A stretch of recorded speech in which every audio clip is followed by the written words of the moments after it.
Hello friends, good morning. Welcome back to my channel.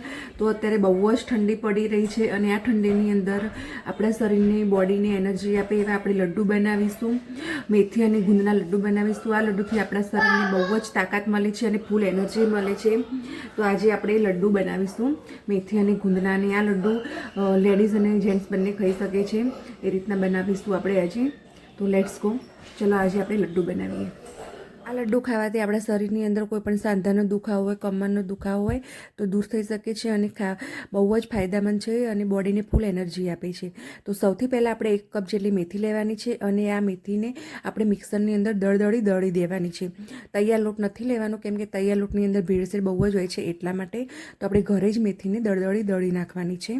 અને આપણે 1 cup જેટલું દૂધ લઈશું અને એની અંદર આપણે મેથીના પાવડરને પલાળી નાખીશું. એનાથી જે મેથીની જે કડવાહટ છે ને એ ઓછી થઈ જશે અને આ લડ્ડુ ખાવાની અંદર ખૂબ જ ટેસ્ટી બનશે. એકદમ કડવા બી નહીં લાગે અને બહુ જ એના ખાવાની અંદર ખૂબ જ ટેસ્ટી બનશે અને ખાવાની બહુ જ મજા આવશે. તો આપણે અહીંયા આ રીતે મેથીને પલાળી દઈશું. 3 થી 4 કલાક માટે પલાળી અને ઢાંકીને મૂકી દઈશું. તો અહીંયા 1 કપ જેટલું લેવાનું છે અને જરૂર પડે તો થોડુંક ઉપર 3-4 ચમચી જેટલું લઈ અને આ રીતે મેથીને પલાળી અને ઢાંકીને મૂકી દેવાની છે. તો 3 થી 4 કલાક માટે આપણે એને ઢાંકીને મૂકી દઈશું મેથીને. હવે આપણે 3 થી 4 કલાક પછી એક પેનની અંદર 2 ચમચી જેટલું ઘી લઈશું. ઘી ગરમ થાય એટલે આપણે એની અંદર 1 કપ જેટલા બદામ લઈશું, 1 કપ જેટલા અખરોટ લઈશું અને અહીંયા અડધો કપ જેટલા કાજુ લીધા છે. અહીંયા તમે ડ્રાયફ્રૂટ તમારી મરજી પ્રમાણે નાખી શકો છો. તમારા ઘરે જે અવેલેબલ હોય એ તમે નાખી શકો છો. પણ જે ડ્રાયફ્રૂટ લો એ ઘીની અંદર શેકીને લેવાના, એટલે આપણા જે લડ્ડુ બને ને એ લાંબો સમય સુધી એવા ને એવા બિલકુલ ખરાબ ન થાય. ઘીમાં શેકવાથી જે ડ્રાયફ્રૂટની અંદર ભેજનું પ્રમાણ હોય ને એ નીકળી જાય છે અને ડ્રાયફ્રૂટ એકદમ ક્રન્ચી થઈ જાય છે ને, તો મિક્સરની અંદર દળવામાં એકદમ સરળ પડે છે અને જે લડ્ડુ બને ને એ પણ ખૂબ જ ટેસ્ટી લડ્ડુ બને છે. તો અહીંયા આપણે 10 મિનિટ માટે મેં શેકી લીધા છે અને અહીંયા હું એને એક પ્લેટની અંદર નીકાળી દઈશ. અંદર આપણે 3 થી 4 ચમચી જેટલું બીજું ઘી લઈશું અને ગુંદ લઈશું. અમે 1 કપ જેટલો અહીંયા ગુંદ લીધો છે. તો ગુંદને હું અહીંયા એકદમ મીડિયમ ગેસની ફ્લેમ પર એને તળી દઈશું. આપણે અહીંયા મેં આખો જ ગુંદ લીધો છે, બિલકુલ બી એને ક્રશ નથી કર્યો મિક્સરની અંદર, કંઈ જ નથી કર્યું. આખો જ ગુંદ આપણે એને અહીંયા તળી લઈશું. તો ઘીની અંદર એકદમ મીડિયમ ગેસની ફ્લેમ પર સરસ રીતે તળી જશે ને તો બિલકુલ દાંતમાં ચોટે બી નહીં અને એકદમ સરસ રીતે તળી જશે, એટલે આપણો ગુંદ ખાવાની અંદર બહુ જ મજા આવશે. તો અહીંયા આપણે આ રીતે એકદમ મીડિયમ ગેસની ફ્લેમ રાખવાની, બહુ ફૂલ ગેસ નથી કરવાનું. મીડિયમ ગેસની ફ્લેમ પર આપણે અહીંયા એને તળી લઈશું. તો તળી જશે ને એટલે એકદમ ફૂલીને ડબલ થઈ જશે ગુંદ.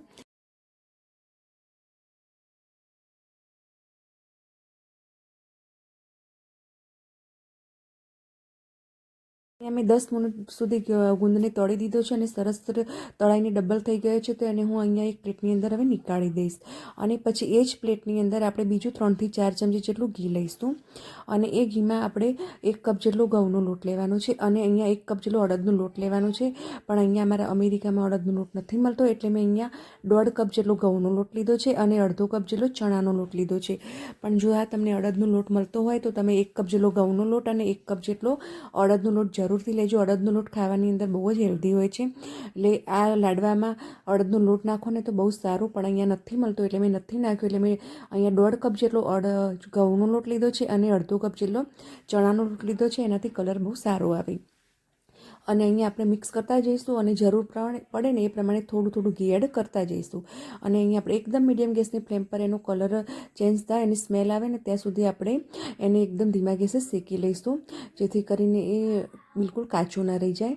તો અહીંયા આપણે 7 થી 8 મિનિટ સુધી એકદમ ધીમા ગેસે લોટની અંદર શેકી દઈશું અને એનાથી શેકાવાથી એનાથી અંદર ઘી પણ અલગ પડશે. પછી એકદમ સરસ શેકાઈ જાય પછી એને એમ જ આપણે રવા દઈશું. અને અહીંયા મેં ડ્રાયફ્રૂટને મિક્સરની અંદર ક્રશ કરી લીધા છે દળદળા, અને ગુંદ જે આપણે તળ્યો હતો ને એને પણ મેં અહીંયા ક્રશ કરી દીધો છે. અને પછી એ લોટને મેં બહાર નીકાળી દીધો બીજા પ્લેટની અંદર.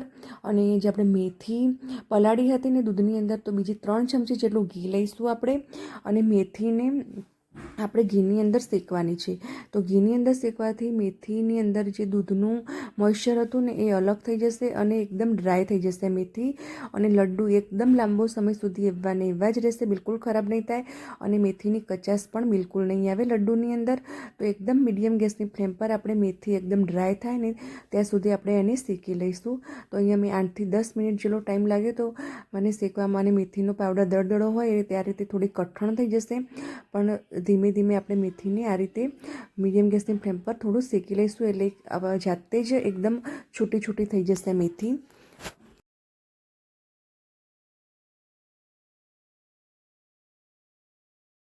તો અહીંયા 7 થી 8 મિનિટ પછી આપણી મેથી એકદમ સરસ શેકાઈ ગઈ છે અને એકદમ છૂટી છૂટી થઈ ગઈ છે મેથી. તો આપણે એને એમના એમ જ રહેવા દઈશું, એને બીજી પ્લેટની અંદર નીકળવાની કંઈ જરૂર નથી. હવે આપણે એક બીજું પેન લઈશું, એની અંદર આપણે 5 થી 6 ચમચી જેટલું ઘી લઈશું. તો ઘી સારી રીતે ગરમ થઈ જાય ને પછી એની અંદર આપણે ગોળ એડ કરીશું. તો અહીંયા મેં ગોળનો પાવડર લીધો છે. તો ગોળનો પાવડર મેં 1 કપ જેટલો લીધો છે. તમે તમારી જરૂર પ્રમાણે 1.5 કપ જેટલો 2 કપ જેટલો પણ ગોળ લઈ શકો છો, પણ મારા ઘરે એકદમ મીડિયમ ગળ્યું ખાઈએ છીએ ને એટલે મેં અહીંયા 1 કપ જેટલો ગોળ લીધો છે. તો ગોળને અહીંયા એકદમ મેલ્ટ જ કરવાનું છે, બહુ આપણે એને પકાવવાનું નથી ગોળને.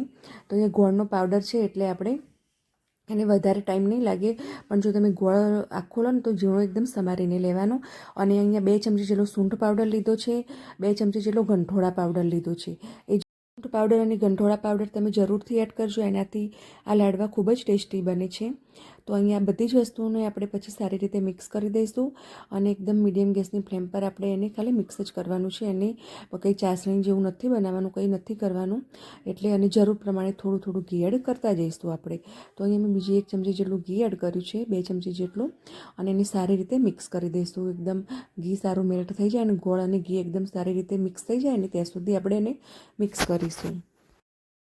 તમે આ લાડવાની અંદર ટોપરાનું છીણ પણ નાખી શકો છો, એને તમે થોડું ઘીની અંદર એ પણ શેકી લેવાનું અને એ પણ તમે નાખી શકો છો. તો અહીંયા આપણો ગોળ સારી રીતે ઘી અને ગોળ મિક્સ થઈ ગયું છે. તો ગેસની ફ્લેમ બંધ કરી દઈશું આપણે, અને જે મેથીવાળા પેનની અંદર આપણે આને મિક્સ કરી લઈશું. તો મેથીવાળું જે પેન હતું એ વાસણ મારું મોટું જ છે, તો એની અંદર હું અહીંયા આ જે ગોળ અને ઘીનો પાયો બનાવ્યો આપણે એની અંદર એડ કરી દઈશું. અને એની અંદર બધા જ જે આપણે ડ્રાયફ્રૂટનો પાવડર, ગુંદનો પાવડર અને શેકેલો ઘઉંનો લોટ, એ બધી જ વસ્તુ અહીંયા સારી રીતે આપણે મિક્સ કરી દઈશું.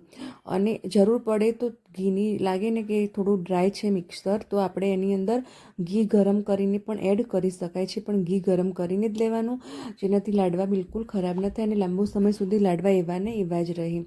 તો અહીંયા જરૂર નહીં પડે લગભગ તો, પણ અહીંયા મેં સારી રીતે મિક્સ કરી દીધું છે. આપણે હાથની મદદથી સારી રીતે મિક્સ કરી લઈશું અને મીડિયમ સાઇઝના લડ્ડુ બનાવીને તૈયાર કરીશું. આટલા મિશ્રણમાંથી મેં 35 થી 40 જેટલા લડ્ડુ બનાવ્યા હતા અને આ લડ્ડુ ખરેખર ખૂબ જ ટેસ્ટી બન્યા હતા અને બિલકુલ બી કડવા બી નહોતા બન્યા અને ખાવામાં બહુ જ સારા બન્યા હતા. તમે પણ આ શિયાળાની અંદર આ રીતે લડ્ડુ બનાવજો.